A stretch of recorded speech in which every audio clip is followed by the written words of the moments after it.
welcome everyone to Juneteenth. Um, One of our first guests is excited to be here, and we're excited to have him. Um, this is uh, Papa Seydou Ndiaye. Um, he is of the House of Africa. He's the owner and president of Juneteenth Festival of the Carolinas, which is now in its 23rd year. The House of Africa is an institution that promotes African culture in America. It was created in 1997 by Papa Seydou Ndiaye, who left his native country, Senegal, West Africa, to come to America to reprise the power of the African culture among the multicultural diversity of the community.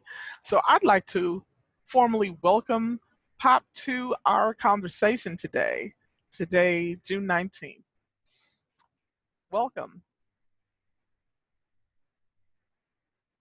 Let's make sure his mic is unmuted so we can hear. Okay. You hear me now? Oh, we hear you clearly. Welcome, wonderful, welcome. Wonderful. Greetings. I'd like to greetings to you. I'd like to welcome you to our village here. Happy Juneteenth to you. How y'all been doing today? Oh, it's sunny. It's sunny here in Charlotte. I'm so excited.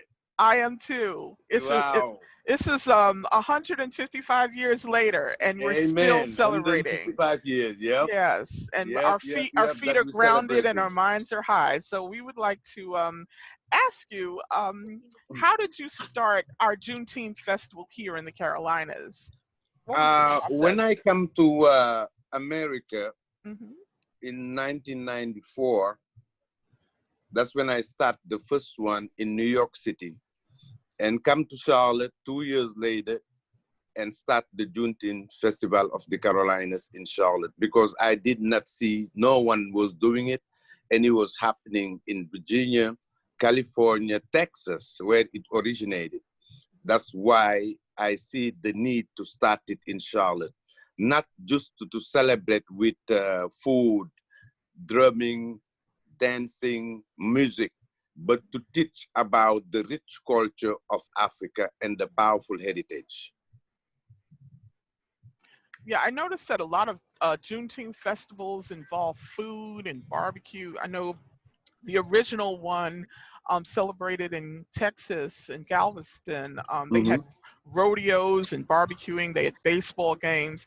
And also due to the fact that a lot of parks and venues were not allowed to African Americans at this time due to segregation. So how do you see the growth of Juneteenth now? You know, how is it developed here for you? Do you see I think that that's great. That's the wonderful thing. And you know what I call it? The Juneteenth harvest. That's what this is the harvest of Juneteenth. Because when I got here, it was no one know even about the meaning of Juneteenth.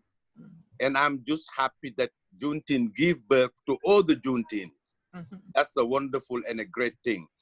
The House of Africa and Juneteenth partner with the Living Museum of the New South in the past 3 years doing Juneteenth. Nothing wrong with doing Juneteenth, but the unity is the key. That's my only thing, unity. We need to do it in unity, togetherness. That's what the spirit of Juneteenth is about, not division. And to me, it seems like it's division. Charlotte is a small city.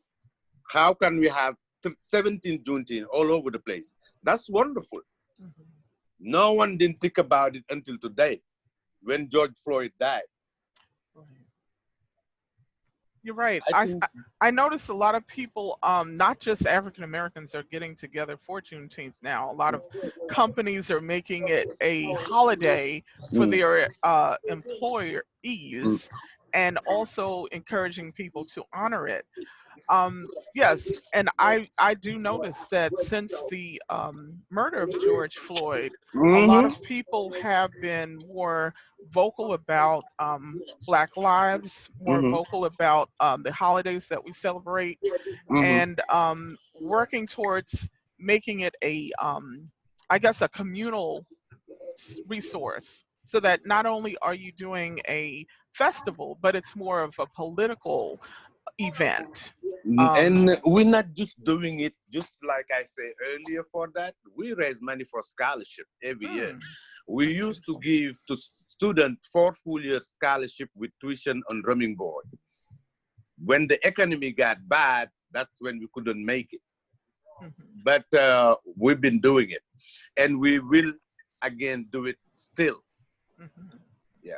And are the scholarships for, can you explain what the scholarships are? Like, who are the recipients of the scholarships? For that, we have to go to the website at Juneteenth Festival of the Carolinas. All the criteria is there. Okay, Juneteenth Festival of the Carolinas is the website. Okay. Pop Seydou, Ndiaye, I know you are celebrating at House of Africa currently. Before you leave, can you briefly tell us what is going on there? I heard some great music coming through, and I feel like joining the party. Hello. Yeah, please. But can you please tell us what we can expect today at your location and the address of your location? Yeah, today we will have start the drum circle at 5 p.m. That's what the opening will be. That's symbol of communication in the African culture. So that's what we'll open the Juneteenth. That's what we do every year with the prayer and the history of Juneteenth with First Bradley. Alicia used to do it, but since the pandemic is here, she can't come out. That's why that's what we'll have, and having a DJ playing music and just go throughout the night with music, history of Juneteenth, guest speaker. And tomorrow, the festivity will start at 12 p.m. until 9 p.m. The same thing gonna happen, drumming, music, those kind of things. Because this year, we're not closing 2 blocks like we used to due to the pandemic. I'll just say earlier that I will not let coronavirus break the spirit of Juneteenth. Yes. We will have it in a different platform, and that's what we're doing.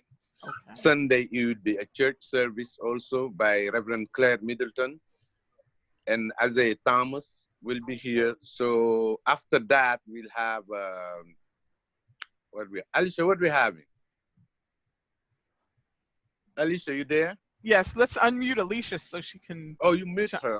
Okay, that's okay. Here she goes. I think we're having service. And after the church service, music again, and drumming, and guest speaker speaking, open mic. Open mic. Yep. It's going to be fun. Want to remind everybody about social distancing and being social distancing. You're right, Alicia. Yourself with your mask, and want That's right. That's right. That this is a loving experience. We want you to come with a smile and leave with a smile. Yeah. That's right. Pray about it. Right. That's the strong thing. I know our ancestors definitely prayed for it. Thank you, Papa. I'm have to go to my guest, and I will talk to you. I wish I was there. Yes, I wish we were together. Again, and thank happy you. Juneteenth. Happy Juneteenth. To see you during the weekend. Enjoy your weekend as well. Let the sun continuously shine on you. All right, brother. Thanks much. All right. Bye-bye. Bye-bye. Bye-bye, Pat. Well, Alicia, thank you for, you're our segue because you're our next illustrious guest today. I'm so excited. We have a long history together with the public library. I'd like to introduce our guest to Alicia Minter, affectionately known as Mother Minter, our storyteller excellence. Alicia is a graduate of UNC Charlotte, holding a BA in African American and African Studies. She has an extensive background in music and theater.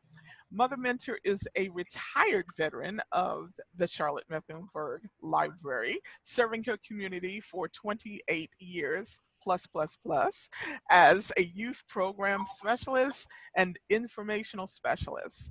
She also served as the coordinator for the library's Frontline Storytellers, an award-winning local and national program.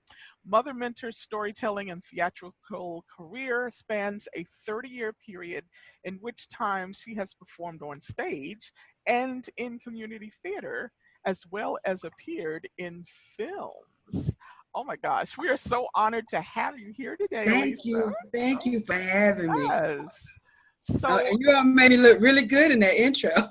yeah, well, we couldn't fit everything. Um, that's your book that you're writing, correct? It's going to be a book. But Alicia, I would like to thank you again for joining us today on Juneteenth. Thank you for bringing your seasoned knowledge to us. I would like to also ask if you have any special experiences with Juneteenth in Charlotte and beyond, because we know Juneteenth is celebrated in several cities. Yes. Um, are you a hometown girl? Are you from Charlotte? Or I'm give us a little originally background.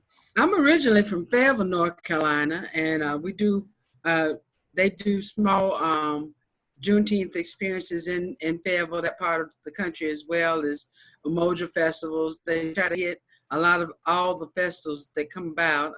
Been in Charlotte now for 38 years, so I'm kind of prone to say that Charlotte is my home, and I've been blessed to be here and blessed to work at the library and meet so many wonderful, wonderful people. And in fact, I brag about at the time that I was at Beatty'sford Road finishing up my degree, we had an African-American collection there that I was able to use throughout my college days, not having to purchase the books, but actually use them from the shelves.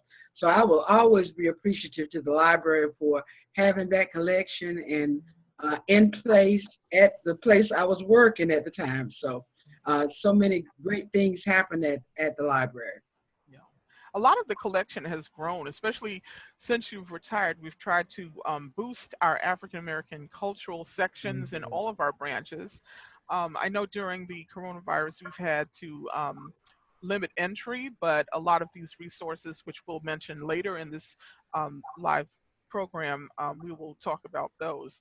But I would like to ask you, how are you involved with our Juneteenth celebrations and also throughout the city as a storyteller and former Charlotte Mecklenburg Library storyteller? How are you influencing others about our culture?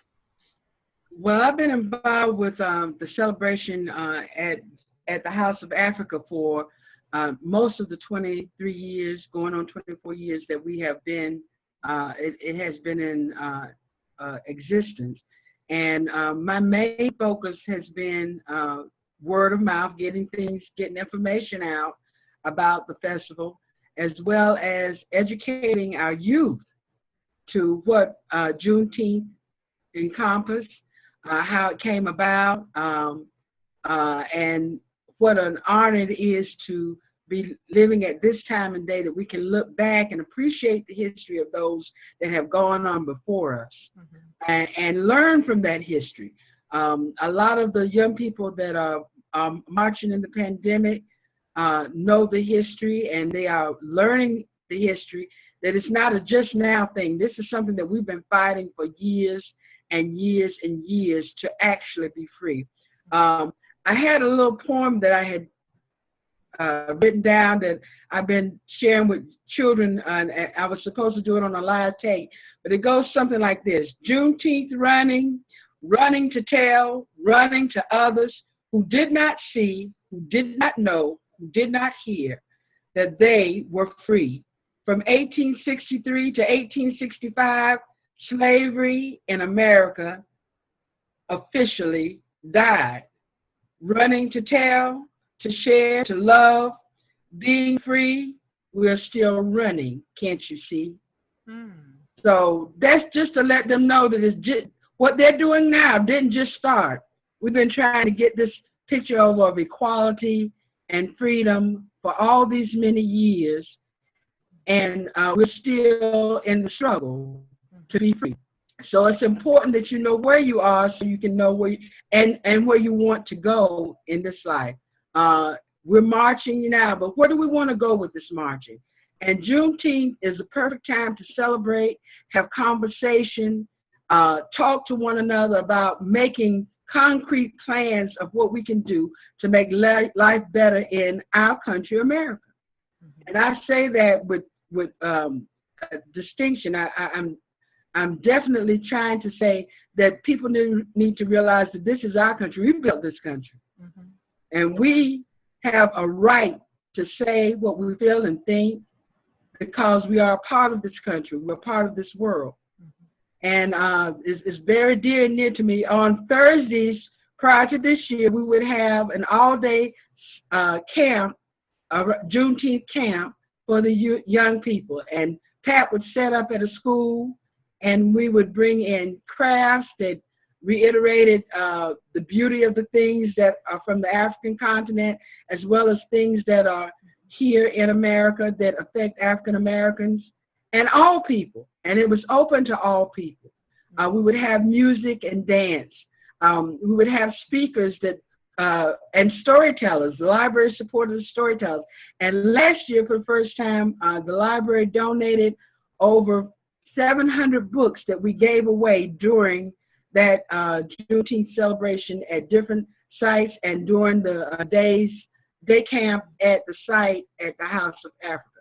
So we will always be appreciative for those branches that contributed, Plaza Midwood, Beatties Ford Road, Sugar Creek, all those libraries that gave us books that were being discarded to get to those children.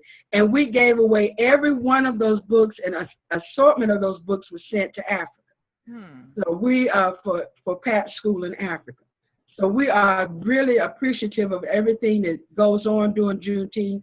I think what I enjoy about it most is the camaraderie, seeing people that you don't see from year to year except at Juneteenth or at Kwanzaa celebrations. I want to give a shout out to my Kwanzaa Charlotte committee as well, because we work with Juneteenth as well. We provide help with the meals and things that are given by Pat that he gives away freely for the elders and the guest performers. Kwanzaa Charlotte is in there providing paper goods and also. So I have to give them a little shout out as well. So it's the community coming together and just branching out and putting our arms of love around everyone and just giving a great big squeeze and saying, we love you, you are important, and you are kind. So we are thankful for all that. Well, I appreciate you. I appreciate the work that you do and the work of the Carolinas Juneteenth program. I know in early days, back in 1865, after this was declared, a lot of African Americans were barred from celebrating. And today it just is so beautiful when we see the colorful colors of our people get together and celebrate with barbecues and drum circles and music and art. I miss walking through the market and seeing the artwork of fellow African Americans celebrating Juneteenth. It reminds me of different market squares throughout the world. Like if you go to any place in Africa, you would see a similar market space. If you go to the Caribbean, you would see market spaces. Where I'm from in Brooklyn, New York, we have a Fulton Street, and if you walk down that street, it is like a communal market space. People selling their wares out of backs of trucks or setting up a little tent, and then distributing and haggling haggling prices sometimes of pocketbooks and beads and headwear and dresses and kente. And you know, the haggling is a part of the event. Yes, it is. That's what's up.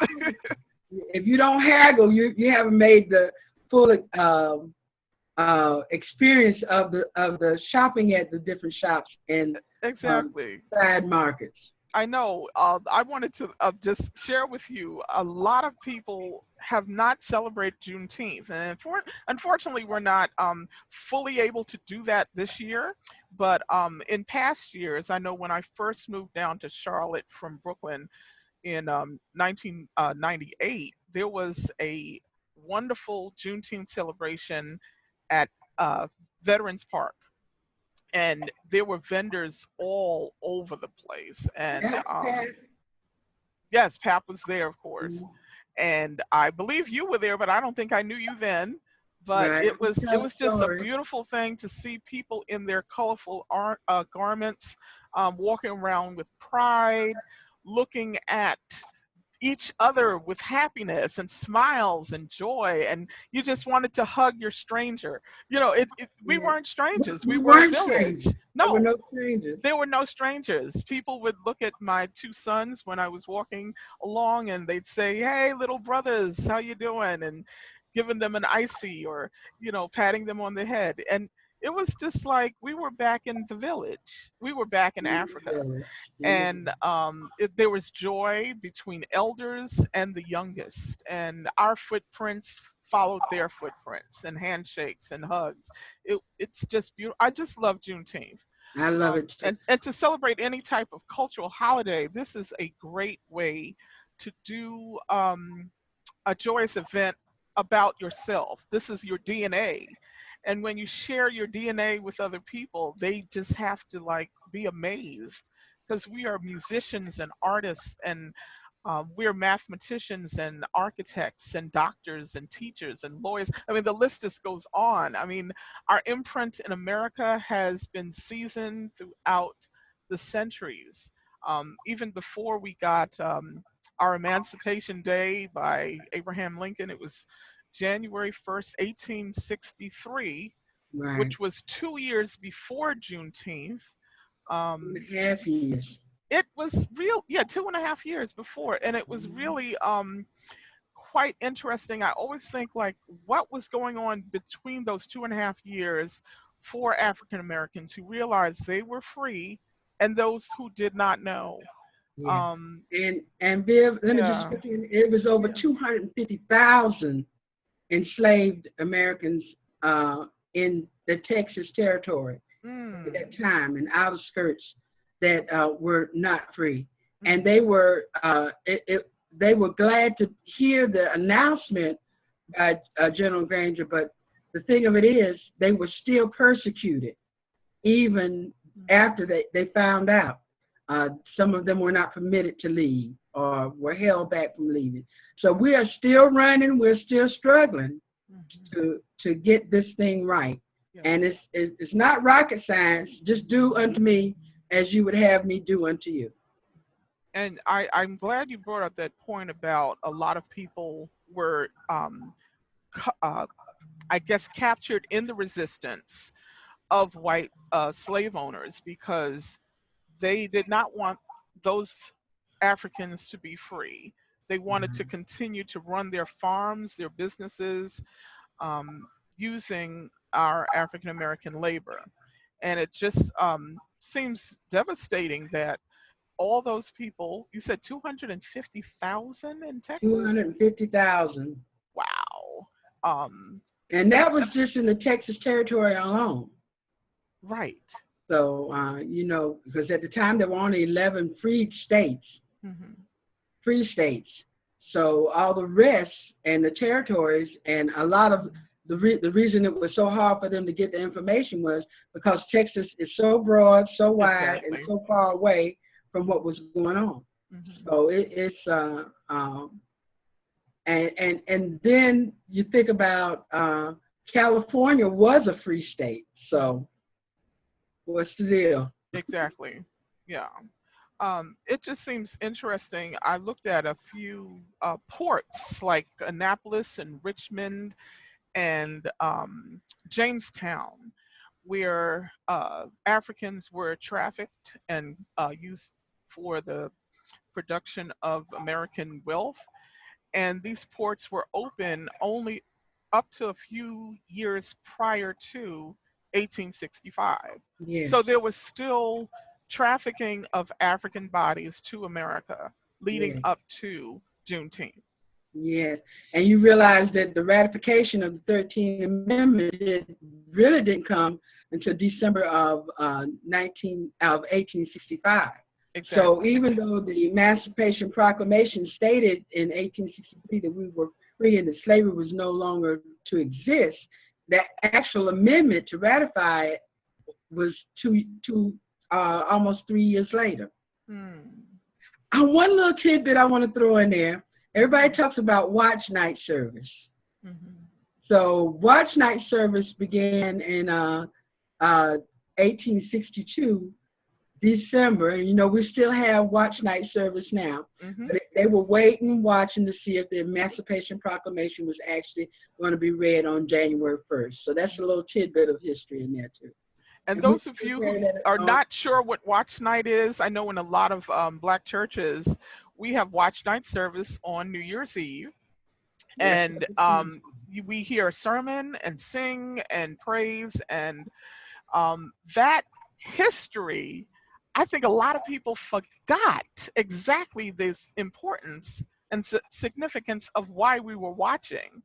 I know their eyes were watching God, but they were watching to wait to see if they were free. Yeah. And watch night, I mean, we have continued to celebrate it in African American churches ever since that 1862.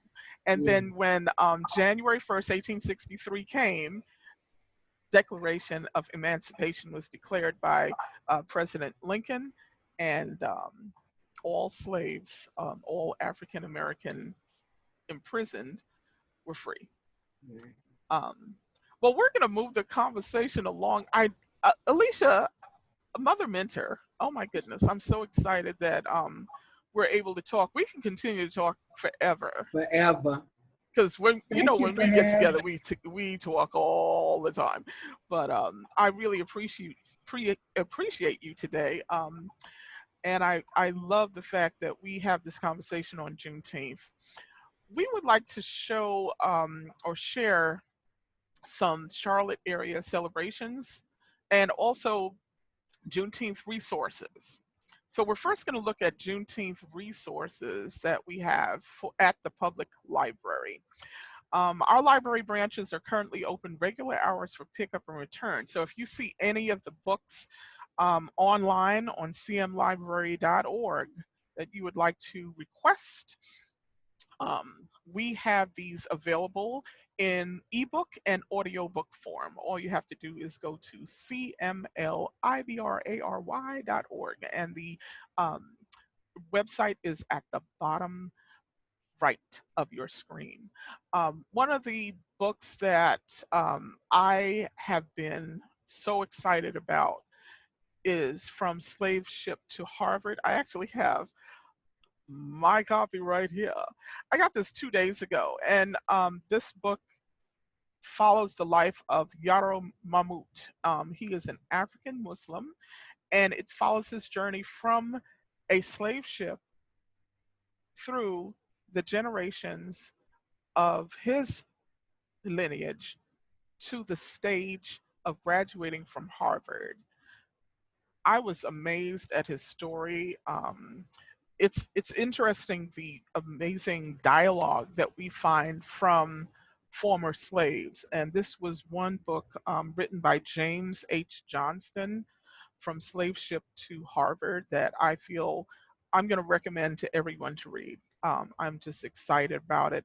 Another book that we are showing here today is Barracoon by Zora Neale Hurston. This was also another slave narrative that Zora did many years ago. Barracoon follows a wonderful story where a man is told about his life in Africa.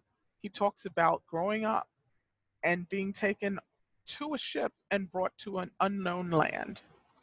And here he was, just like several of our ancestors. Their lives are not forgotten, and we definitely want to remember them today of all days. There are also other books on the screen. There are shared information on our website. Like I said, Juneteenth is not just this day, it is a continuous feeling. I feel Juneteenth has inspired many of us to become who we are, because our ancestors, they prayed and wished and hoped for this day to come, to see us have conversations like this and be able to freely talk, because a lot of times we were not able to talk about our lives or our culture. But today, greatly, we are able to share it with new children, new families. and other cultures. We love to share our culture. And that's the great thing about Juneteenth. It's a cultural celebration day. Um, on our next slide, we'd like to share some resources that, or I should say, Juneteenth celebrations. We have the Juneteenth Festival of the Carolinas. This is going on today through the 21st at House of Africa. And as prior mentioned, Papa Ndiaye Seydou, he talked about our opening ceremony, which starts with a prayer at 3 o'clock. So if you can join them at the House of Africa, the prayer is going to be led by Claire Middleton, the History of Juneteenth by Mikiru Bradley, followed by DJ Pounds between 5 and 9 p.m. And then there's going to be a drum circle. I love that there's a drum circle. It's something about a drum circle. I don't know if any of you have been involved in one, but there's something like intimate. There's something spiritual. There's something very seismic about the beating of the drum and feeling the power of that circle.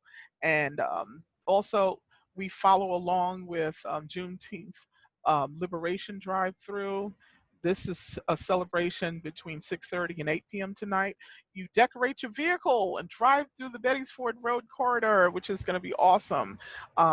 So, put banners and, all types of decorations, posters on your vehicles and drive through. More of this is on the Juneteenth celebration Charlotte Mecklenburg website. And there's also a food truck rally today from 5 to 8 at Hornets Nest Park, which sounds delectable. I can imagine all the treats and eats that are going to be available there. There's also a Juneteenth virtual art lesson by the Gantt Center on Zoom. And this is between 3 and 4 today. This is a packed day. I love this. And also there's a Juneteenth virtual family day at the Levine Museum. And it's a Facebook event. So please try to join any of these events. Tell your friends, encourage people to celebrate and appreciate our culture. And then following this, we have another slide of the Festival of the Carolinas. This is a free multicultural celebration. This is in its 23rd year, and it runs from June 19th to the 21st from 10 to 8 each day. Now, the House of Africa is the host and also the prominent location for these events. It's at 1215 Thomas Avenue in the Plaza Midwood section of Charlotte. It will be a true community event with performers, vendors, drum circle, and an open mic for those of you who feel like dropping a cipher there. We have open mic, and please wear a face mask for safety. We appreciate it. Also, we're going to move to our next slide. These are other important ways that we can engage with Juneteenth. There's a worldwide celebration. If you go to juneteenth.org, there are more information about events. Also, very important, please participate in the census so your voice is heard, not just by your numbers, but getting resources to the area where you live. Go to 2020census.gov. Register to vote. Excuse me, that's a very important thing to do. Check your voter registration by going to vote411.org, and information for all states is available on the website. And then also support local Black-owned businesses. There are links to Black businesses as follows, and we will definitely support Black business all year, not just on Juneteenth, but all year. Their voices are necessary and heard throughout our communities. And following on our next slide, we now have an open discussion. So our visitors and guests, please join in on the discussion today. If you have any thoughts and feelings of Juneteenth, if you feel like this is the time to share your personal experiences of Juneteenth, I'd just like to start by saying when I was living in New York, I did not experience Juneteenth as much. When I moved down here in '98, there was more of a cultural celebration of Juneteenth, but mostly up in the north, it wasn't as popular. Now there are more celebrations, but Juneteenth celebrations have been on the rise, and we'd like to hear from you. Let us know how you're celebrating and your thoughts of the importance of Juneteenth and celebrating culture. Anyone want to chime in?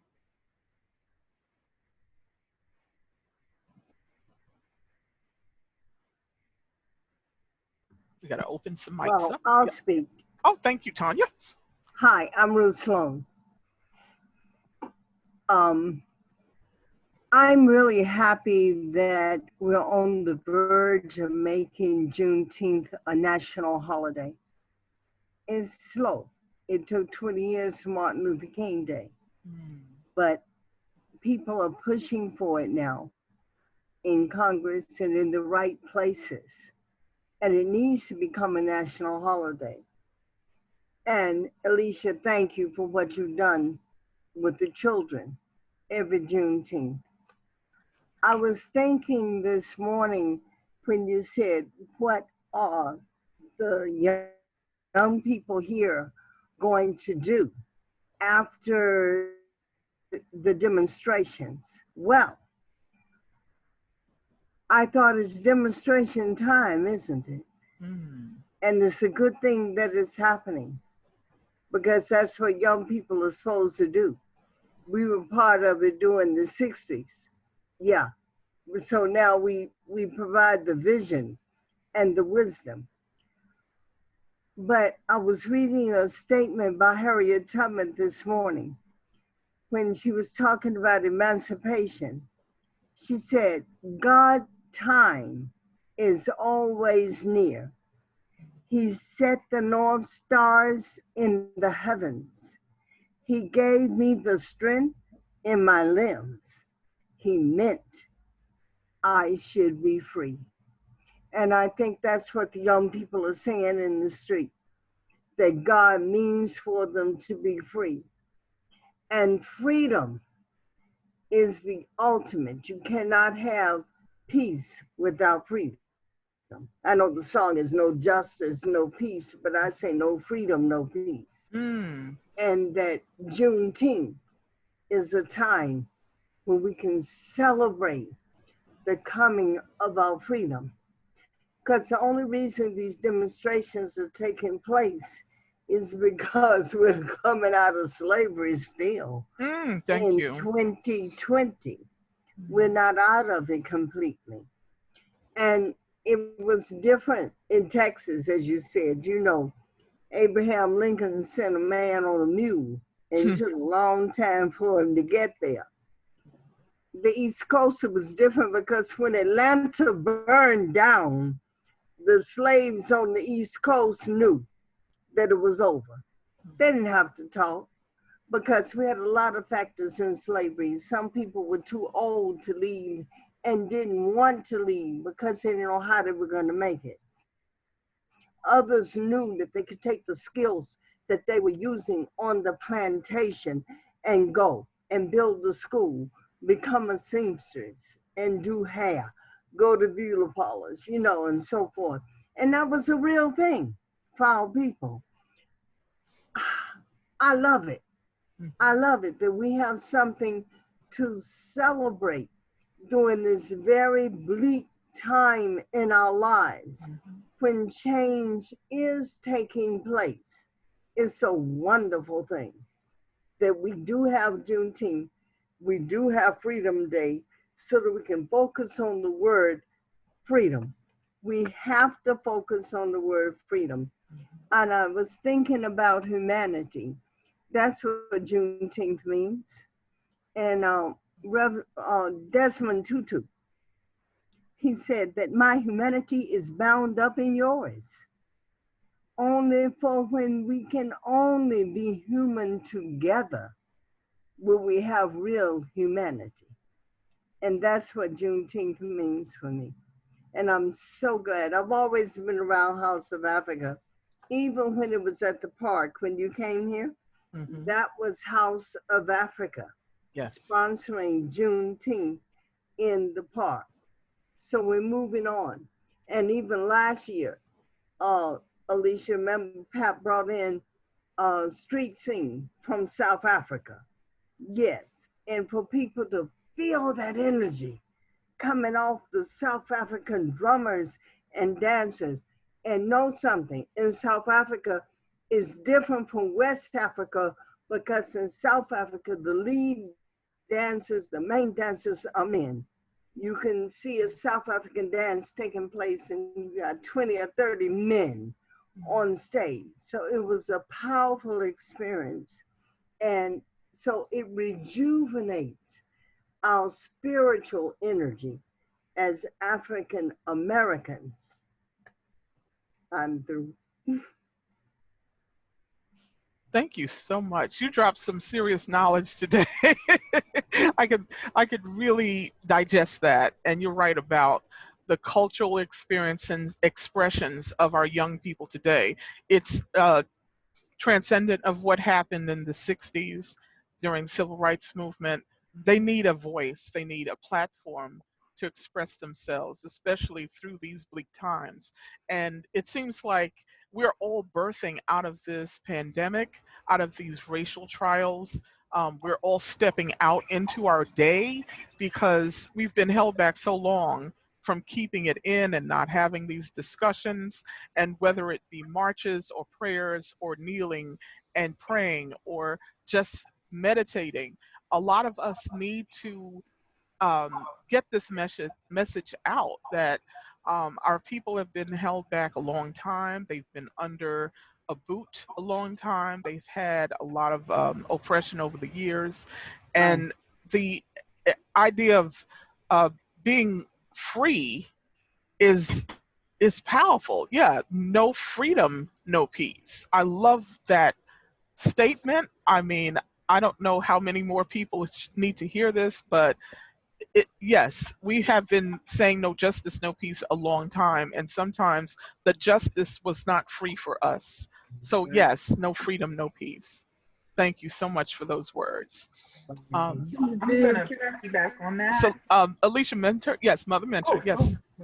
Excuse me, I just want to throw in a shameless plug for the senior African American drummers from McCoy Y. The ladies, we would usually be at Juneteenth and all over the city celebrating Juneteenth, but because of our ages and the pandemic, we've not been able to get together at the Y, and the Y being closed and everything. But I just want to send a shout out to them because they are faithful to the cause. And that's the other thing I want our young people to realize, that just because we age, we don't stop fighting for the cause. You're young, but you need to stay in the fight and not be pacified by trinkets that are handed to you, but stay in the fight until the fight is over. Thank you. Yes, that's the thing. The young people have to carry on the torch. And a lot of times they feel like there's a divide between ages, but your generation, Alicia, is the ones who have seen prior generations go through segregation. And you probably experienced that as well growing up in Fayetteville. And I know you have. There's a lot of things that you've experienced that you can pass on. And now today it seems like I guess a cultural shock and a time frame where young people today have seen what you went through now. It's like time has repeated itself. And how do we correct that? How do we make this right? Well, it's right now I feel that there's a lot of educating that has to go on. We can march because of emotional reasons, but if you don't know your history, you don't know that we've done this before, and there's got to be another answer, so we've got to work together. It's not a one-woman show. It's not a one-man show. It's not about It's not all about heroic figures. It's about the people coming together and working together for a definite solution to the problem. It's about us working with everyone for a problem, because I know that I don't want to be enslaved. I know that I want the rights that I'm supposed to have already. I know those things, but do other people know that? So it's about educating them to what it is. And I can't say with the marches I've seen, I've been emboldened or happy to see that all people are in the marches. All people that can be are in the marches and working together. We can't continue fighting amongst one another. We've got to learn to work together. It's so true. And continuously, we see it happening in our communities. But lately, I've noticed that people are trying to save communities, build up Black businesses. You know, a lot of the violence that we have heard about, Black on Black violence, it's not really an occurrence as much as the current police brutality. Any thoughts on that? I just want to say, whew, I did some research last week. 85% of white crime is white on white, but you never hear it. It is a derogatory phrase to tear us down. So that, of course, it's not good for Black people to get in conflict and kill each other, but we are not in the majority. I'm sorry, there's no discussion on that, because 85% is white on white crime.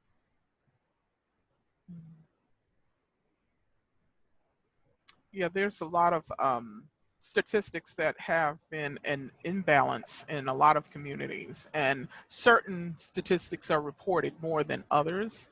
And a lot of the crime that you hear from police reports seem to be targeted at the Black community, as well as reported on news and in our conversations in general.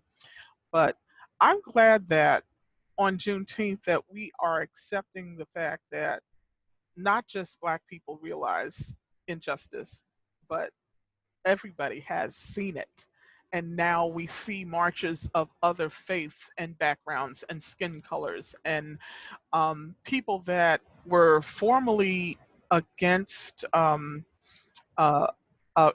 growth in this country are now saying, no, Black lives matter. And they look at it as this is their cause too. So any thoughts of that today?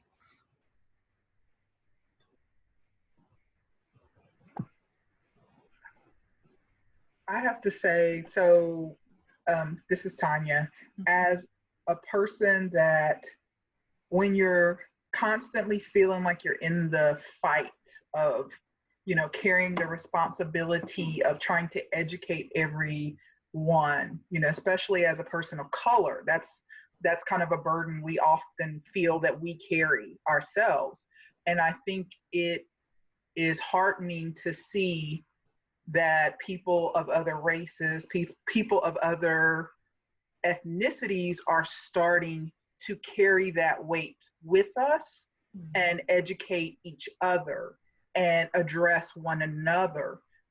Because I can speak to my experience, and I'm going to be speaking to that person from the lens of being a person of color, being a woman. We all have our filters that kind of influence our ability to see certain things. And I think there is a lot of power in a white person who recognizes their privilege and is able to express it and address it to other white people, because they are operating from similar lenses.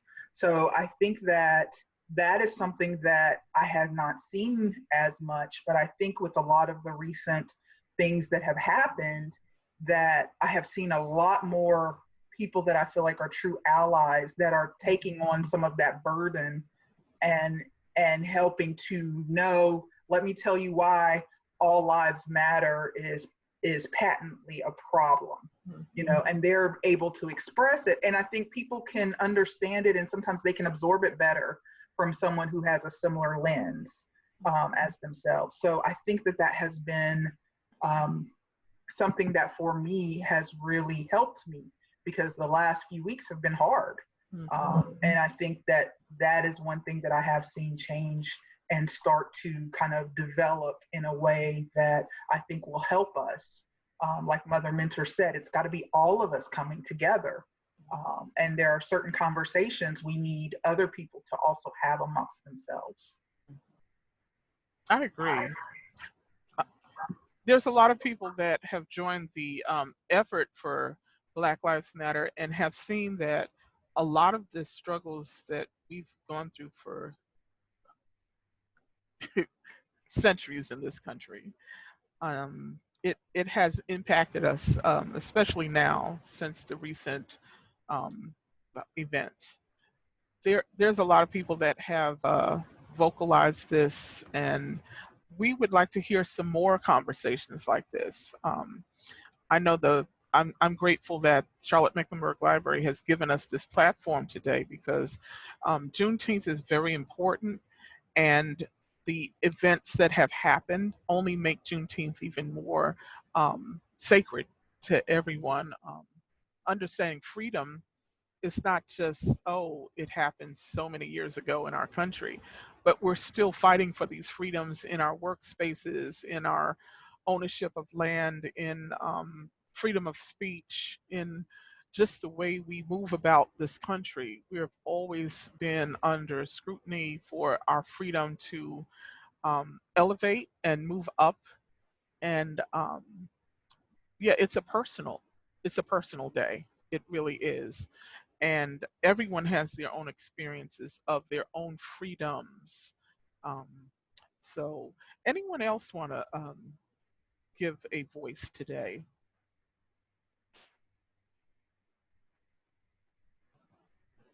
Okay. If not, we can move along. I know we've had. I wanted to say something. This Ruth Oh, Song, okay. I was trying not to talk and let other people talk. Mm-hmm. I am so glad, Tanya. I agree with what you said, to see people coming together, okay, of different races. And I hope one day the Native Americans can come in full force too, because they need it. Also, the difference now between now and the 60s is that you have big businesses stepping out. Like right now, we have 3 major concerns saying that they are going to let Juneteenth become a holiday for them. In New York, the governor is going to let state employees have Juneteenth as a holiday. The NFL is made to eat their words, along with that orange giant. And yeah, I said it, no one me, up there in Washington, okay? They ignored him, and they are moving forth. Unfortunately, George Floyd had to die. And we've been doing this, talking about it almost every morning. We have a morning call at 7 o'clock with our ministry, and people from all over the United States come in. And we're talking about the same thing you said, Tanya, is white people need to talk to each other because they're on that same ground. We need their help. And then Alicia, you said, what does come next? What comes next? And I asked, what comes next? Also, that's open for discussion. I'm gonna tell you why. Because in the 60s, I had white friends who gave up their homes for the Charlotte 3. The only way they could get out of jail was to put their homes up. And a lot of them in Dilworth, and Alicia, you know what I mean. You know, no shacks that they put up for bond, bail for them. And if the Charlotte 3, and one was T.J. Reddy, an honorable visual artist in our community who just died last year, if they had not followed through on their conditions and terms of release, they would have lost their homes. So we've always had white people in there working. I think Ms. White, you're saying, is not new. It is not new. But this time, we have more out there in the street marching. It's not just Black people like down in Birmingham with George Wallace after them with water hose and all, okay? And children marching. I live in Charlotte, but I came through Corn Court once going to Barbara Scotia College.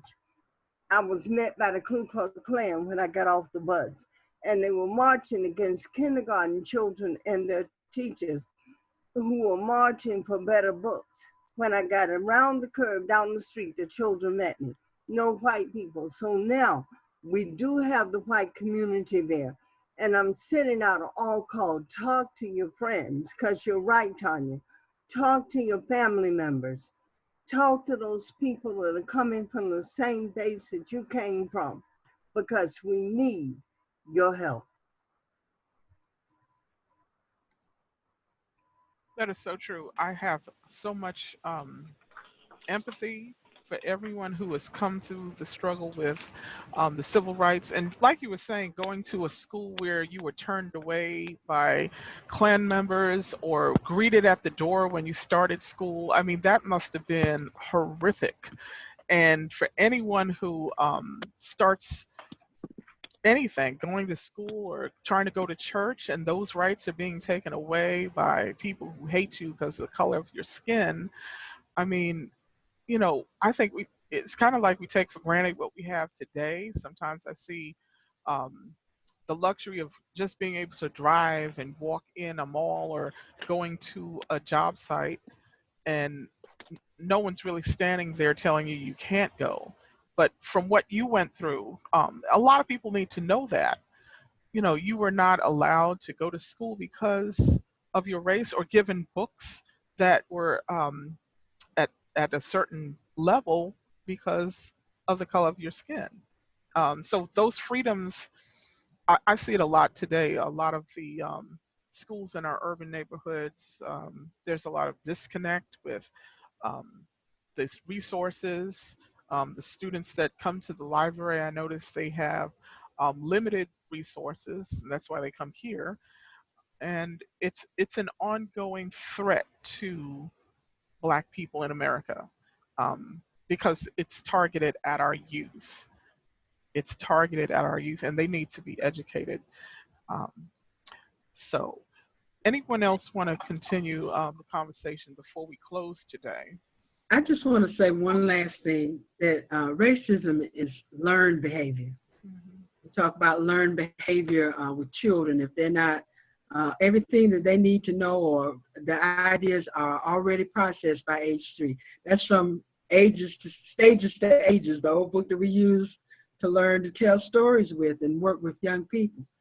So it really starts in the home. It starts with, it's hard to unlearn behavior. We're working with unlearning racism right now, and realizing that we are all important and we are all God's children and we are all loved by Him. So those of you with young babies that are coming up, racism should not be taught on either side, on any in any front, any home, any church, especially any church. But right now we're asking you to help your babies and your elders unlearn this hate thing and this discrimination thing that's been going on far too long in our world. And I say our world because it's not just in America. It's a lot of places. It's all over the world where discrimination takes place in one form or another. And that's not the way He would have it to be for us. Thank you for having me on. And I love you all. We appreciate you, Alicia. Mother Mentor, you're always welcome to all of our conversations. I feel like we're in a village right now. You are our I guess our spiritual leader. I feel like we're sitting down at a grand table and you are at the head. I'm honored to be here with you, and I appreciate all of our guests. I know Papa Ndiaye, he had to attend to the House of Africa Juneteenth events, which continue through the weekend. Um, and I know our discussion can probably go on for hours, but we want to continue to celebrate this day. Get out in the world if you can safely, and be a part of life. Continue the conversation with others. Tell them if they haven't checked into our library stream in here today, check out the recording. Also, thank you to our dream team, Pam Turner, Tanya Lewis, and Darius Smalls. I appreciate all of you. We made a very impactful day here. I feel this is something that we're going to continue doing during the years to come. We're going to be connected just like a village. Our marketplace is open for knowledge and wisdom and love. Shared conversations are always great. I feel full. I don't know about you, but I feel like I've had a big meal and I'm ready to just burst. I want to share it and engage others. So I appreciate you. I wish we can hug, but you know, this is a virtual hug to everybody. Love, peace, and all that. And we're going to gather around this table again. Our discussion is going to end at this time. If there are any questions, you can always chat with us. cmlibrary.org is open for more information, resources, and please check out our ongoing programs. Even though our library facilities are technically closed to programs, there are many virtual programs that you can be a part of, just like this one. So once again, happy Juneteenth, Freedom Day 2020. It's an honor and it's a joy to be a part of this day. I look forward to seeing everybody again. Thank you. Happy Juneteenth, everybody. Happy Juneteenth. Happy Juneteenth. Yes, definitely. Happy Love. Juneteenth. Thank you. Happy Juneteenth. Thank you, guys. You guys make me so happy. I'm just so happy. I don't think my smile is gonna leave my face. I'm just gonna be. I'm gonna be driving home and good stuff. People say, "What's wrong with her? Why is she smiling so much?" Count it all joy. All joy. This was a good. My spirit needed this. Don't you?